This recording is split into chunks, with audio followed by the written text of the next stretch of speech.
میرے نبی کریم سید عالم صلی اللہ تعالی علیہ وسلم نے فرمایا رب قیمت کا سوال اور نہیں مانگتا، یقین کریں نہیں مانگ، بندے قیمت مانگتے ہیں۔ آپ 100 دفعہ مسکرا کے بات کریں، ایک دفعہ نہ کرے تو کہتے ہیں مولوی صاحب امیر ہو گئے، آپ تو صحیح سلام بھی نہیں لیتے۔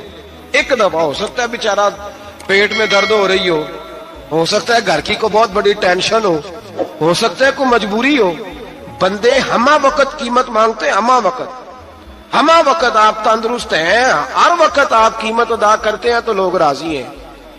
لیکن رب کہتا تو کوئی قیمت نہ دے، کوئی بہانہ ہی بنا لے، تیرا رب تجھ سے راضی ہو جائے گا۔ سنیں بڑی پیاری حدیث، بڑی خوبصورت حدیث، کنز المال میں دیگر کتب احادیث میں ہے۔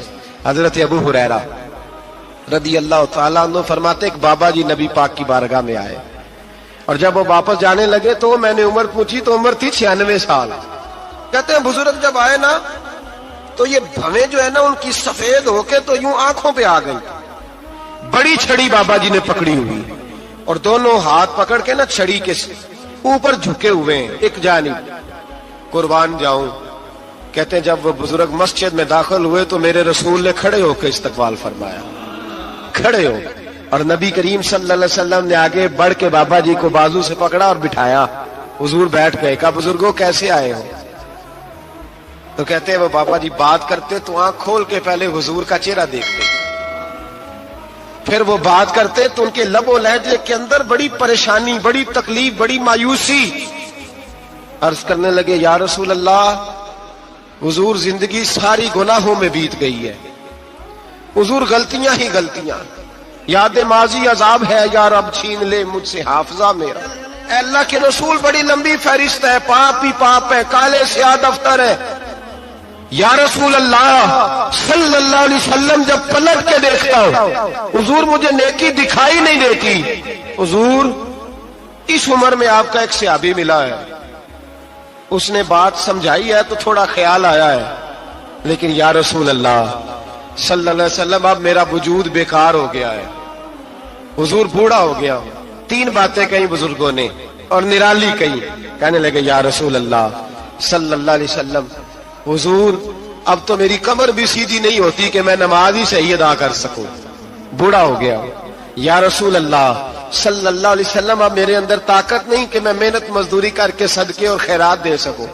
یا رسول اللہ صلی اللہ علیہ وسلم اب میں تلوار لے کے جہاد بھی نہیں کر سکتا، حضور نہ میں لمبی نمازیں پڑھ سکتا ہوں، آقا نہ میں صدقات و خیرات دے سکتا ہوں، محبوبہ نہ میں دین کے لیے کوئی جہاد کر سکتا ہوں، بیکار وجود ہے،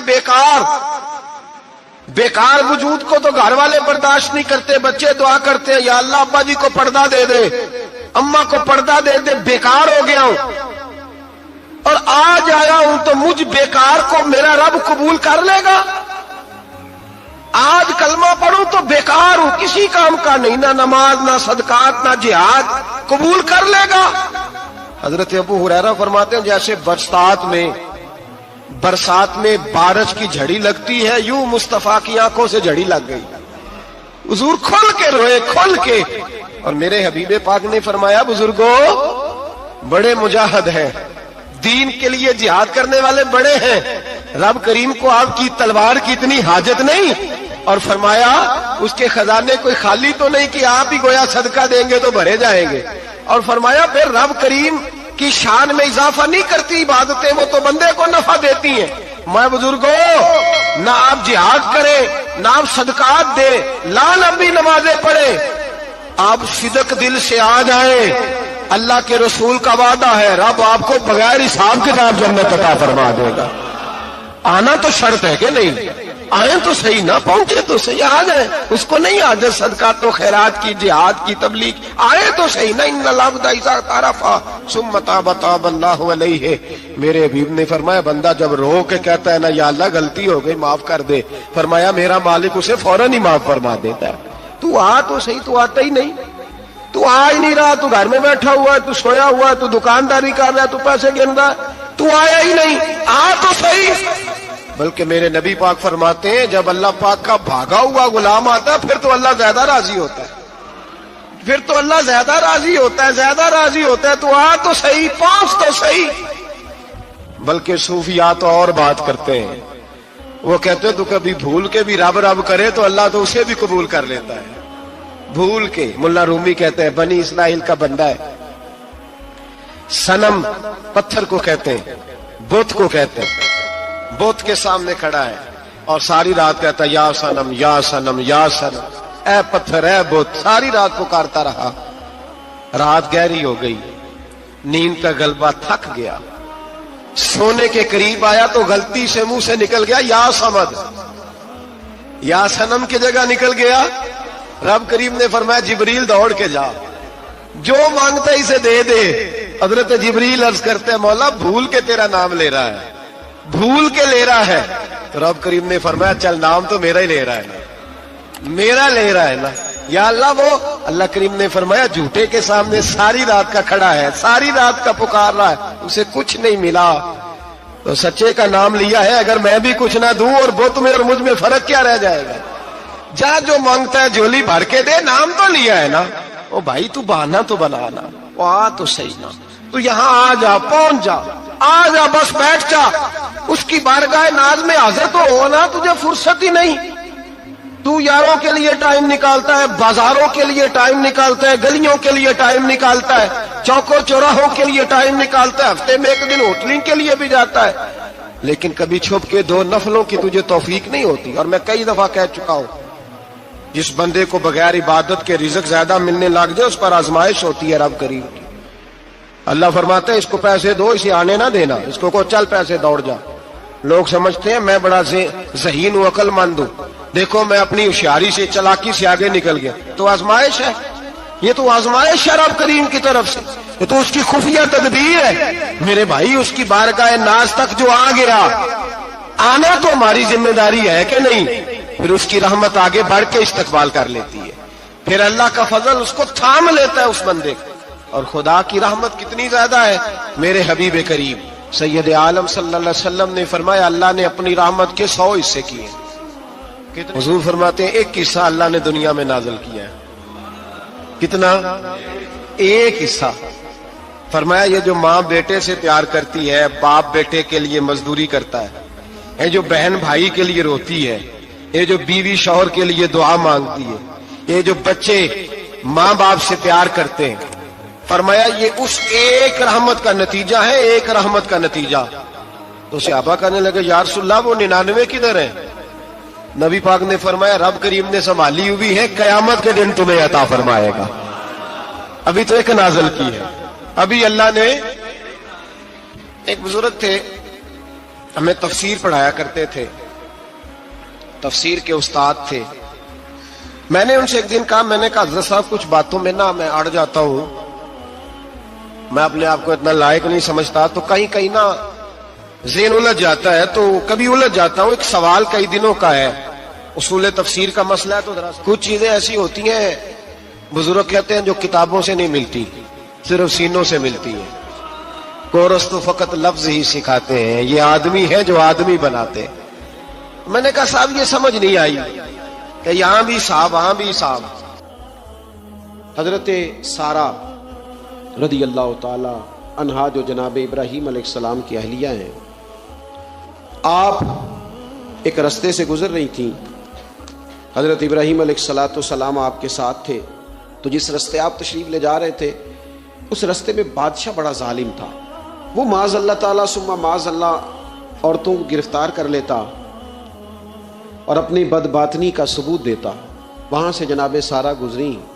مسند امام احمد بن حنبل سے یہ حوالہ عرض کر رہا ہوں.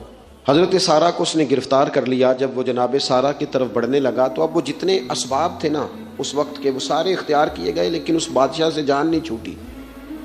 جب وہ بڑھنے لگا تو جناب سارہ نے پھر رب کریم کی طرف رجوع کیا, مصلی پہ بیٹھ گئی, کہنے لگی مالک اب تو ہی کرم فرمانے والا ہے. آپ نے اس درد سے دعا فرمائی کہ وہ بادشاہ زمین پر بے ہوش ہو کے گرا اور تڑپنے لگا, قریب تھا کہ وہ مر جائے. تو حضرت سارہ پھر مصلی پہ بیٹھی اور اپنے مالک کی بارگاہ میں عرض کرنے لگی مالک اگر یہ مر گیا تو مجھ پہ الزام آئے گا کہ میں نے مارا ہے, اسے مارنا بے ہوش ہی فرما. وہ بے ہوش ہو گیا. تھوڑی دیر کے بعد ہوش آیا تو پھر آپ کی طرف بڑھنے لگا. تو آپ نے پھر اللہ کی جانب رجوع کیا. جب دوبارہ رب کریم کی جانب رجوع کیا تو پھر وہ بے ہوش ہوا. کئی دفعہ وہ کوشش کرتا, لیکن آپ جب اپنے مالک کی بارگاہ میں ہاتھ اٹھاتی تو بے ہوش ہو کے گر پڑتا. بالآخر آپ سے معافی بھی مانگی, آپ کو آزاد بھی کیا. ایک وقت ایسا آتا ہے جب سارے اسباب جواب دے جاتے ہیں. ہم مسلمان ملک میں رہتے ہیں, کچھ باتیں بڑی خوب ہیں. میں نے دیکھا ہے کہ ڈاکٹر جب سمجھ آتا ہے نا کہ رپورٹس, ادویات, ٹیسٹ اب اس نتیجے پہ پہنچ گئے ہیں کہ شاید یہ مریض بچے گا نہ, تو چونکہ مسلمان ملک ہے تو میرے وطن کے ڈاکٹر ایک خوبصورت جملہ بولتے ہیں, مجھے بڑا پسند ہے. وہ یہ نہیں کہتے اب کچھ نہیں ہو سکتا, وہ کہتے ہیں آپ دعا کریں. کیا مطلب کہ اب رجوع اللہ کا وقت آ گیا ہے. ہمارے پاس جو شعور تھا, علم تھا, وہ ہم نے خرچ کر دیا. اب ٹائم ہے کہ رجوع اللہ کریں, آپ اللہ کی بارگاہ. یہ بڑا خوبصورت جملہ ہے, اچھی باتوں کا بھی تو ذکر کرنا چاہیے نا. یہ خوبصورت جملہ ہے کہ آپ دعا کریں. ایک وقت آتا ہے جب دعا کی ضرورت ہوتی ہے, دست غیب کی ضرورت ہوتی ہے. نبی پاک علیہ السلام 313 کو لے کے جب میدان میں آئے تھے تو ظاہری اسباب تو یہ تھے کہ 1000 سے مقابلہ کیسے ہوگا. تو پھر میرے کریم نے پتہ کیا کیا, حضور نے پھر رب کریم کی طرف رجوع فرمایا, اور پھر اللہ کی مدد فرشتوں کی صورت میں آئی. ایک خاتون تھی حضرت زنیرہ رضی اللہ تعالی عنہ, یہ صحابیہ ہیں, یہ مسلمان ہو گئی. کفار نے انہیں مارا, تکلیف دی, بڑی اذیت سے گزری, یہاں تک کہ ان کی بینائی چلی گئی. جب نظر آنا بند ہو گیا نا تو دور تھا مکے کا, کفار کی عورتوں نے معاذ اللہ تانا دیا کہ دیکھا نا لات و منات, یہ ان کے بتوں کے نام ہے, معاذ اللہ لات و منات تیری نظر لے گئے, اب تو کیا کرے گی. تو انہوں نے جب یہ تانا دیا تو جناب زنیرہ رضی اللہ تعالیٰ عنہ نا ایمان, عقیدہ, یقین, توکل, اللہ کی بارگاہ کی طرف رجوع, سارے حوصلے جمع کر کے کہنے لگی چپ کرو, اگر میرا رب چاہے گا تو اسی طرح میری آنکھیں واپس لوٹا دے گا, پورے توکل سے. اور پھر آپ نے دعا مانگی, اے اللہ مہربانی فرما, یہ مجھے تانا دیتے ہیں کہ اگر تو نے دل مسلم کی دل جوئی نہیں تو تانا دیں گے بت کے مسلم کا خدا کوئی نہیں. مالک مہربانی فرما. وہ رجوع اللہ کیا, رات کو سوئی تھی تو آنکھوں میں روشنی نہیں تھی, جب صبح اٹھی تو دونوں آنکھوں کو اللہ نے روشن فرما دیا تھا. میں عرض کر رہا ہوں کہ وقت ہے ہمارے اوپر کہ اب ہمیں اپنے رب کی بارگاہ کی طرف رجوع کرنا چاہیے. جب بندہ اللہ کی جانب رجوع کرتا ہے نا, نبی پاک علیہ السلام نے فرمایا جب تم استغفار کرتے ہو نا تو اللہ ہر مشکل سے نکلنے کے لیے تمہیں رستہ عطا فرماتا ہے, اور اللہ تمہیں وہاں سے رزق عطا کرتا ہے جہاں سے تمہارا کبھی گمان بھی نہیں گیا ہوتا. کبھی نہ توجہ کریں, جب پوری طرح ٹوٹ جائیں نا پھر توجہ کریں رب کی جانب. جب پوری کوشش کریں کام نہ ہو تو پھر بیٹھ جائیں اپنے مالک کی بارگاہ میں. مالک اسباب جمع کر لیں, اب تو مدد فرما.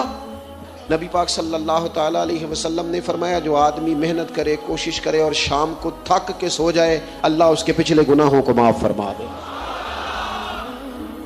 تو چلتے رہیں, جدوجہد کریں, ہمت کریں, کوشش کریں. کبھی کبھی یوں ہوتا ہے کہ انسان سمجھتا ہے کہ میں نے کوشش تو کی تھی لیکن یار یہ میرے کوشش کرنے سے کوئی نتیجہ نہیں نکلا. عارف رومی رحمۃ اللہ علیہ فرماتے ہیں کہ ایک شہر ایسا تھا جس میں ایک بیماری بار بار حملہ کرتی تھی.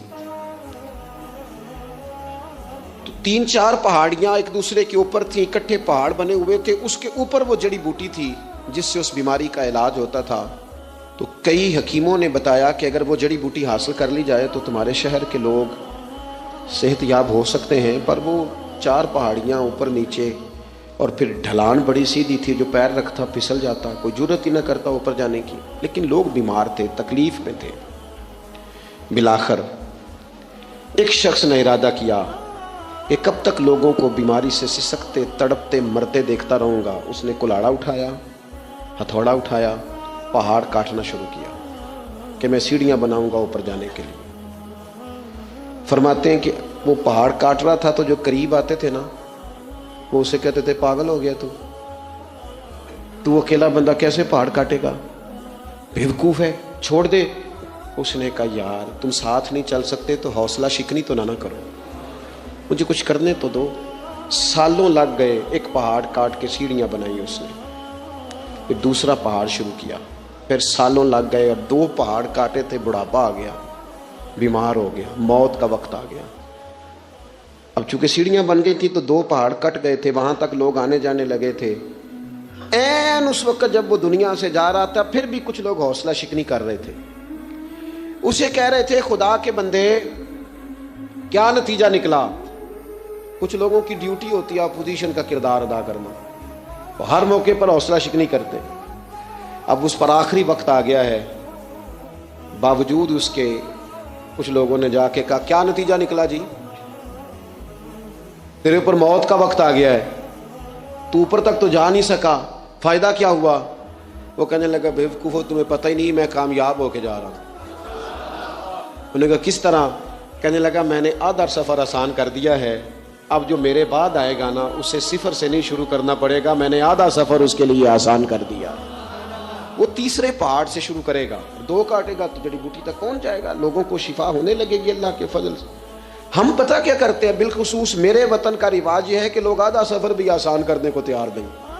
وہ کہتے ہیں نہیں سارا ہی فلانا کرے گا. جتنے انبیاء دنیا میں آئے نا میرے دوستو وہ سارے کامیاب گئے, لیکن کسی کے ساتھ 4 امتی, کسی کے ساتھ 10, کسی کے ساتھ 100, کسی کے ساتھ 200, لیکن نبی کامیاب گئے. کیوں کہ اللہ تعالیٰ نے جو ان کے ذمہ ڈیوٹی لگائی تھی وہ ڈیوٹی انہوں نے پوری ذمہ داری سے سر انجام دی. اس ڈیوٹی میں انہوں نے کبھی کوئی کمی دکھائی تو اپنی زندگی میں جد و جہد کریں, کام کریں, بیٹھ کر صرف بات نہ کریں, تنقید نہ کریں, بیٹھ کر صرف منصوبہ بندی نہ کریں. اور میرے ملک میں بالخصوص یہ کام ہوتا ہے, تبصرے کرو, چینل کھولو, تنقید کرو, اندر کی خبر لے کے آؤ, کوئی کہانی سناؤ, کوئی نئی سٹوری بناؤ, لیکن کام نہ کرو. بڑی خوبصورت بات کی شاعر نے, اس نے کہا شکوائے ظلمت شب سے تو کہیں بہتر تھا, اپنے حصے کی کوئی شمع جلاتے جاتے. لوگ تعلیم نہیں حاصل کر رہے تو بھئی آپ ایک بچے کا خرچ اٹھا لیں, کسی غریب کا آپ اسے پڑھا دیں, ایک بندہ تو آپ کی وجہ سے تعلیم یافتہ ہو جائے. لوگوں کو کھانا نہیں مل رہا, بھوکوں مر گئے لوگ, حکومتیں کچھ نہیں کر رہی, آپ 10 بندوں کی ذمہ داری اٹھا لیں. آپ غریبوں کو دیکھ لیں, 10 لوگوں کے گھر میں آپ کھانا پہنچانا شروع کریں. اور یہ ہوتا رہا ہے, لوگ یہ کام کرتے رہے. یہ ڈیوٹیاں ہمارے بزرگوں نے سر انجام دی ہیں, 2 کر کے, 4 کر کے, 6 کر کے انہوں نے کام کیا ہے. اپنی ذمہ داری کا احساس کریں, مسلسل کام کریں, مسلسل جد و جہد کریں, مسلسل ڈیوٹی کریں. اور پھر میری تیسری گزارش آپ سے یہ ہے کہ جس طرح آپ اپنے اپنے گھر میں آپ کی ذمہ داریاں ہوتی ہیں, اور اگر آپ ذمہ داری ادا نہیں نہ کرتے تو احتجاج ہوتا ہے. ماں کو ٹائم نہیں دیتے تو ماں بھی احتجاج کرتی ہے, گھر والی کو ٹائم نہیں دیتے تو وہ بھی احتجاج کرتی ہے, دوستوں کو وقت نہیں دیتے تو وہ بھی اس کا شکوہ کرتے ہیں. تو آپ کے ذمہ جتنی بھی ذمہ داریاں ہیں, آپ پڑھاتے ہیں, کلاس میں وقت پہ نہیں آتے تو اس کا اظہار کیا جاتا ہے. ہم نے اپنے اپنے ذمے جو ذمہ داریاں لی ہیں پوری کرتے ہیں. میں آج آپ کو یہ پیغام دینا چاہتا ہوں,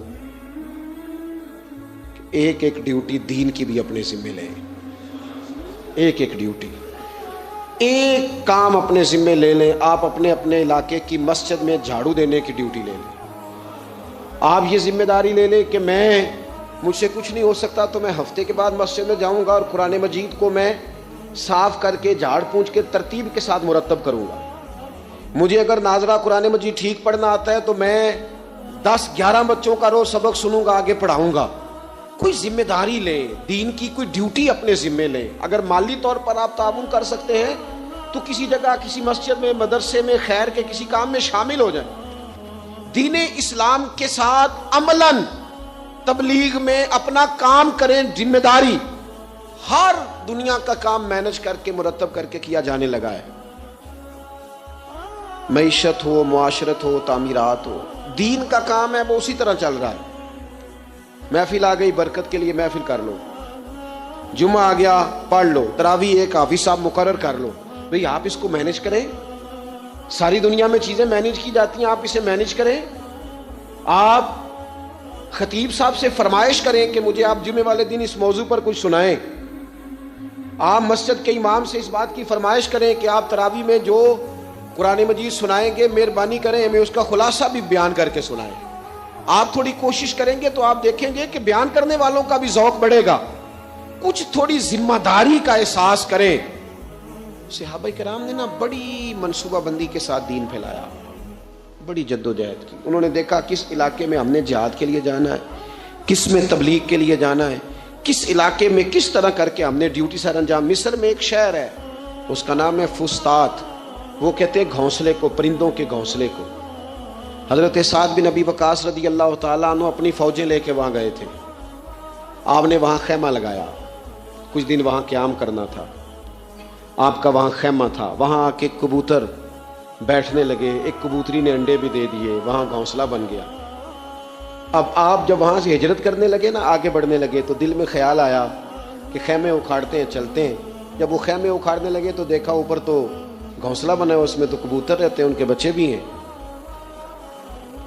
حضرت سعد بن ابی وقاص نے 2 فوجیوں کے ذمے لگایا. فرمایا یہاں تم پہرے دار بن کے کھڑے ہو جاؤ، یہ خیمہ اکھاڑا نہیں جائے گا، اس کو یہیں لگا رہنے دیں گے تاکہ یہ کبوتر جو ہیں انہیں تکلیف نہ ہو. وہ 2 فوجی وہیں رہے، خیمہ لگا رہا. وہاں پانی کا بندوبست کیا جاتا رہا، خوراک کا بندوبست کیا جاتا رہا. قریب بستیوں سے جب لوگوں نے دیکھا نا یہاں لوگ موجود ہیں تو لوگوں نے وہاں آ کے مکان بنانے شروع کر دیے. وہ ایک پرندے کے گھونسلے کی حفاظت کے لیے کچھ دیر 2 سپاہی رکے تھے، اللہ نے وہاں پورا شہر آباد فرما دیا ہے. تو آپ ایک گھونسلے کی حفاظت شروع کریں، انشاءاللہ شہر آباد ہو جائیں گے. لیکن ہم گھونسلوں کی حفاظت کرنے کو بھی تیار. اب چوتھی بات آپ کی خدمت میں عرض کرنی ہے. ایک ضروری کام بڑی توجہ کے ساتھ آپ نے سمجھنا ہے. تھوڑا سا اس کے پس منظر کو سمجھ لیں. جو آیہ کریمہ میں نے تلاوت کی ہے اس کا حصہ بھی اسی میں آئے گا. دنیا کا نظام نہ 2 طریقوں سے چلتا ہے. ایک ہے نظام اسباب اور ایک ہے نظام غیب. ایک نظام اسباب سے چلتا ہے کہ آگ جلاتی ہے، پانی ٹھنڈا کرتا ہے، انسان ماں باپ کے ملاپ سے پیدا ہوتا ہے. دنیا نظام اسباب سے چلتی ہے اور اسی ترتیب سے نظام آگے چل رہا ہے. اور ایک ہے نظام غیب، جب اللہ اپنی رحمت کا فیصلہ فرمائے. تو ایک نظام وہ بھی ہے. وہ کیسے ہے؟ آگ جلاتی ہے لیکن جب رب چاہے نا تو حضرت ابراہیم کے لیے ٹھنڈی ہو جاتی ہے. یہ کیا ہے؟ یہ نظام غیب ہے. نظام اسباب یہ ہے کہ ماں باپ کے ملاپ سے اولاد پیدا ہوتی ہے، اور اگر رب چاہے نا تو حضرت عیسیٰ علیہ السلام کو بغیر باپ کے بھی پیدا فرما دیتا ہے. ہم جو مسلمان ہیں نا، ہماری ساری کی ساری توجہ نظام اسباب پہ ہو گئی ہے. اسباب پورے جمع کرو لیکن اپنے رب کی بارگاہ کی طرف رجوع بھی کرو. کئی دفعہ نا اسباب سارے بندے کے ہاتھ سے چھوٹ جاتے ہیں، پھر اسے ضرورت ہوتی ہے دست غیب کی. اللہ اس کی مدد کرے. جو آیہ کریمہ میں نے قرآن مجید کی پڑھی ہے اس میں اللہ کریم نے فرمایا یا ایھا الذین آمنوا توبوا الی اللہ توبۃ نصوحا. اے ایمان والو اپنے رب کی طرف رجوع کرو، اپنے رب کی بارگاہ میں توبہ کرو، پر توبہ سچی کرنا. رجوع الی اللہ کرو، اللہ کی طرف رجوع کرو. بعض اوقات سارے نظام ختم ہو جاتے ہیں، نظام اسباب. اس وقت ضرورت ہوتی ہے رجوع الی اللہ کی کہ نظام غیب آئے. حضرت کعب بن مالک رضی اللہ تعالیٰ عنہ فرماتے ہیں، بخاری میں موجود ہے، فرماتے ہیں کہ جنگ میں پیچھے رہ گیا تھا. میرا خیال تھا کل چلا جاؤں گا، گھوڑے اور سواریاں میرے پاس تیز ہیں، مضبوط ہیں، پرسوں چلا جاؤں گا، تیزی سے بھاگ کے میں پہنچ جاؤں گا، میں قافلے کے ساتھ شامل ہو جاؤں گا. لیکن بس تھوڑی سستی ہو گئی، ذرا غفلت ہو گئی.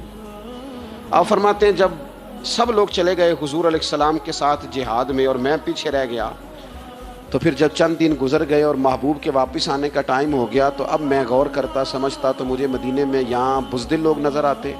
اور کون نظر آتے؟ جو منافق تھے. وہ منافق بزدل دکھائی دیتے یا مجھے عورتیں اور بچے دکھائی دیتے. میں پریشان ہوا. حضور واپس آ گئے. جنہوں نے بہانے کیے تھے نا منافقین نے، یہ مجبوری تھی اس لیے نہیں جہاد پہ گئے، یہ جنہوں نے بہانے کیے تھے انہیں مل گئی معافی. اور میں نے سچ بولا. میں نے کہا یا رسول اللہ میں غافل ہو گیا تھا. اب کہتے ہیں میں نے جب کہا نا حضور سستی ہو گئی تھی، ذرا غفلت ہو گئی. تو بندہ محبوب سے غافل ہو جائے. بندہ وہیں سے غافل ہو جائے، جو دم غافل سو دم کافر، سانو مرشد اے ہو پڑھایا۔ جب کہا نا حضور وہ غلطی ہو گئی، کوئی مجبوری نہیں تھی، تو فرماتے ہیں باقیوں کو معافی مل گئی، میرے ساتھ حضور ناراض ہو گئے۔ ایک دن نہیں، 2 دن نہیں، 50 دن حضور ناراض رہے۔ مدینے کی گلیوں نے مجھے پہچاننا چھوڑ دیا، در و دیوار سے مجھے یوں لگتا تھا کہ میں پردیسی ہوں۔ فرماتے ہیں میں مسجد میں آتا تھا، میں جب محبوب کو دیکھتا تو حضور رخ انور پھیر لیتے، اور مجھے پتا تھا جب میرا چہرہ ادھر ادھر ہوتا تو پھر کریم رحمت کی نظر فرماتے ہیں 50 دن مسلسل۔ پھر مجھے حکم ہوا کہ بیوی بھی بھیج دو، میک کے بچے بھی بھیج دو، ننہال یعنی تنہا رہ جاؤ۔ فرماتے ہیں وہ میں نے قید تنہائی کاٹی، لیکن شکر اللہ کا یہ ہے کہ میں سچا تھا، بس ذرا بھول گیا تھا، بس ذرا غفلت ہو گئی تھی۔ تو فرماتے ہیں پھر اللہ تبارک و تعالیٰ نے میرے اوپر فضل یہ فرمایا کہ میری توبہ کا اعلان رب نے قرآن مجید میں فرمایا۔ تو غافل نہ بنے کبھی بھی، ہمارا نا مسئلہ یہ ہے، اور آپ نے ناراض نہیں ہونا، ڈھیر سارے لوگ غافل ہو جاتے ہیں، مالدار بھی غافل ہیں، صاحبان علم بھی اللہ ماشاءاللہ بہت ساری جگہوں پہ غافل ہیں۔ جن لوگوں کو 4 لوگ جاننے لگ جاتے ہیں، کوئی مقام حاصل ہو جاتا ہے، وہ بھی بہت ساری جگہوں سے غافل ہو جاتے ہیں، اللہ ماشاءاللہ۔ غفلت بڑی تکلیف والا منظر ہے۔ جو لوگ سمجھتے ہیں نا میں اب گڈ بک میں آ گیا ہوں، اب میں اچھا ہو گیا ہوں، اب میرے لیے خیر کہا جاتا ہے، مجھے اچھائی شاید یہ مستقل میرے ساتھ رہے گی، تعریف ہی ہوگی ہمیشہ، وہ بھی غافل ہو جاتے ہیں۔ اور یہ غفلت ٹھیک نہیں ہوتی۔ وجہ دیکھنی چاہیے کس وجہ سے انسان کو وقار مل رہا ہے، عزت مل رہی۔ اپنی زندگی سے غفلت کو اتار پھینکیں۔ تھوڑی دیر کی تو غفلت ہوتی ہے، لمبی تو نہیں۔ 2 منٹ کے لیے صرف اس نے ڈرائیونگ کرتے ہوئے چہرہ موبائل کی طرف کیا تھا، 2 ہی تو منٹ لگے تھے۔ لمحوں نے خطا کی تھی، صدیوں نے سزا پائی۔ لمحوں نے خطا کی تھی، صدیوں نے سزا پائی۔ ایک لمحے کے لیے غافل ہوئے تھے اور صدیاں، نسلیں روتی رہ گئیں پیچھے، بچے تڑپتے رہ گئے، اہل خانہ پریشان رہ گئے، ماں باپ ساری زندگی روتے رہے، لیکن یہ 2 منٹ کے لیے۔ یہ غفلت جو ہے یہ بڑی تکلیف والا معاملہ۔ اپنی زندگی سے غفلت کو اتارنا ہے، غافل نہیں بننا، ہر وقت توجہ اور ساری باتوں پہ توجہ۔ بعض اوقات لوگ ایک طرف توجہ کر کے ایک طرف سے غافل ہو جاتے ہیں، نہ، توجہ ہمہ پہلو رکھنی ہے۔ ہمارے ذمہ جتنے بھی حقوق ہیں ان سب پر توجہ، ہر چیز کا خیال۔ ایسا نہ ہو کہ عبادت کرتے رہ جائیں اور حقوق العباد ہم سے چھوٹ جائیں، اور حقوق العباد اتنے زیادہ ادا کریں۔ صاحب مجھے کہنے لگے ایک دفعہ بڑے وثوق کے ساتھ، کہنے لگے جی معاذ اللہ ثم نہیں جی ٹائم ملتا پھر نماز دا کی کریے، روزی کمانا بھی تو عبادت ہے نا۔ تو میں نے کہا آپ نے عبادت کرنا ایک حصہ قبول کیا ہے، آپ نے کل عبادت نہیں قبول کی۔ عبادت کل ہے، ہمہ پہلو، ایک حصہ آپ قبول کر کے نکل گئے اور باقی آپ نے چھوڑ دی۔ تو کسی ایک طرف سے بھی غافل نہیں ہونا۔ جتنی ذمہ داریاں ہیں، جتنی ڈیوٹیاں ہیں، ان سب کا خیال۔ اور جو بڑا آدمی ہوتا ہے، بڑا گھر میں بڑا ہو، قبیلے میں بڑا ہو، علاقے میں بڑا ہو، ادارے میں بڑا ہو، کلاس میں بڑا ہو، جو بڑا ہے اس کی تو ساری آنکھیں کھلی ہوئی ہونی چاہیے، ایک ایک پر اس کی نظر ہونی چاہیے کہ میری کہاں ضرورت ہے، کہاں مجھے اشک شوئی کرنی ہے، کس کے ساتھ میں نے کس طرح محبت کا رویہ رکھنا ہے۔ غافل نہ بنے۔ اچھا جی اب کیسے پتہ چلے گا کہ ہم غافل ہیں؟ یہ کیسے پتہ چلے گا؟ آپ کسی بندے سے بھی پوچھ لیں حالات کیا ہیں تو کہتا ہے اللہ کا شکر ہے کبھی کسی کا دل نہیں دکھایا، اللہ کا شکر ہے جی زمانہ ہو گیا 5 نمازیں پڑھتا، اللہ کا شکر ہے جی۔ کیسے پتہ چلے گا غافل ہے؟ پہلی علامت ہمارے علماء اور صوفیاء نے غافل بندے کی لکھی ہے۔ اس آئینے میں نے اور آپ نے اپنا آپ دیکھنا ہے۔ غافل بندے کی پہلی علامت یہ ہوتی ہے کہ وہ دنیاوی کاموں میں چست ہوتا ہے اور اللہ اور اس کے رسول کی فرما برداری میں سست ہوتا ہے۔ یعنی نماز کے وقت تو اسے نیند ستاتی ہے، پریشانی ہوتی ہے، لیکن اگر کسی جگہ مال مل رہا ہو، پیسے مل رہے ہوں، وہاں جانا ہو تو پھر اسے کوئی چیز بھی تنگ نہیں کر۔ دنیاوی کاموں میں چست ہوگا، یعنی ٹی وی کے آگے، موبائل کے آگے وہ گھنٹوں بیٹھا ہوا ہے، اور اگر اسے 25 منٹ قرآن پاک سننا پڑ جائے، اگر اسے 20 منٹ دینی محفل میں بیٹھنا پڑ جائے، اگر اسے کہا جائے کہ تو 20 رکعت نماز نفل ادا کر، دنیاوی کاموں میں چست ہے، دینی کاموں میں، یہ غفلت کی پہلی علامت۔ پھر ذاتی معاملات پہ پیسہ خرچ کرنا ہو تو ڈھیر سارا ہے، کسی غریب کی مدد کرنی ہو تو۔